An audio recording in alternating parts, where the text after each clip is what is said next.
अमरनाथ हिंदी के दो शब्द अमर अर्थात अनश्वर और नाथ अर्थात भगवान को जोड़ने से बनता है। एक पौराणिक कथा के अनुसार जब देवी पार्वती ने भगवान शिव से अमरत्व के रहस्य को प्रकट करने के लिए कहा, जो वे उनसे लंबे समय से छुपा रहे थे, तो यह रहस्य बताने के लिए भगवान शिव पार्वती को हिमालय के इस गुफा में ले गए ताकि उनका यह रहस्य कोई भी न सुन पाए।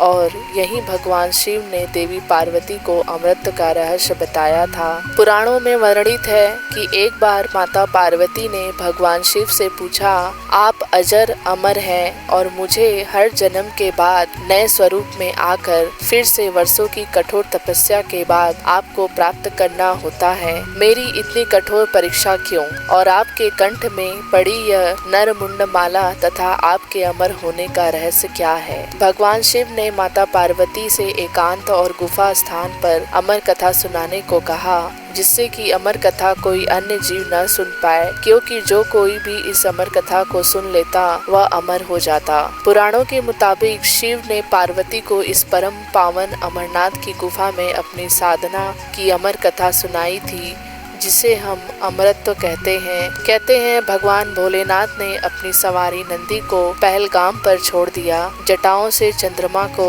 चंदनवाड़ी में अलग कर दिया और गंगा जी को पंचतरणी में तथा कंठाभूषण सर्पों को शेषनाग पर छोड़ दिया। इस प्रकार इस पड़ाव का नाम शेषनाग पड़ा। अगला पड़ाव गणेश पड़ता है और इस स्थान पर बाबा ने अपने पुत्र गणेश को भी छोड़ दिया था, जिसको महागुणा का पर्वत भी कहा जाता है। पिस्सू घाटी में पिस्सू नामक कीड़े को भी त्याग दिया। इस प्रकार महादेव ने जीवन दायिनी पांचों तत्वों को भी अपने से अलग कर दिया। इसके बाद माँ पार्वती के साथ उन्होंने गुप्त गुफा में प्रवेश किया और अमर कथा माँ पार्वती को सुनाना शुरू किया।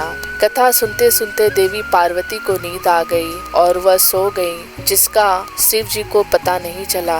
भगवान शिव अमर होने की कथा सुनाते रहते हैं। उस समय दो सफेद कबूतर शिव जी से कथा सुन रहे थे और बीच बीच में कू की आवाज निकाल रहे थे। भगवान शिव को लगा कि माता पार्वती कथा सुन रही हैं और बीच बीच में हुंकार भर रही हैं। इस तरह दोनों कबूतर ने अमर होने की पूरी कथा सुन ली। कथा समाप्त होने पर भगवान शिव का ध्यान पार्वती की ओर गया, जो सो रही थी। जब महादेव की दृष्टि कबूतरों पर पड़ी तो वे क्रोधित हो गए और उन्हें मारने के लिए आगे बढ़े। इस पर कबूतरों ने भगवान शिव से कहा कि हे प्रभु, हमने आपसे अमर होने की कथा सुनी है। यदि आप हमें मार देंगे तो अमर होने की यह कथा झूठी हो जाएगी। इस पर भगवान शिव ने कबूतरों को जीवित छोड़ दिया और उन्हें आशीर्वाद दिया कि तुम सदैव इस स्थान पर शिव पार्वती के प्रतीक चिन्ह के रूप में निवास करोगे। अतः यह कबूतर का जोड़ा अजर अमर हो गया। ऐसा कहते हैं कि आज भी इन दोनों कबूतरों का दर्शन भक्तों को यहाँ प्राप्त होते हैं और इस तरह से यह गुफा अमर कथा की साक्षी हो गई और इसका नाम अमरनाथ गुफा के नाम से प्रसिद्ध हो गया।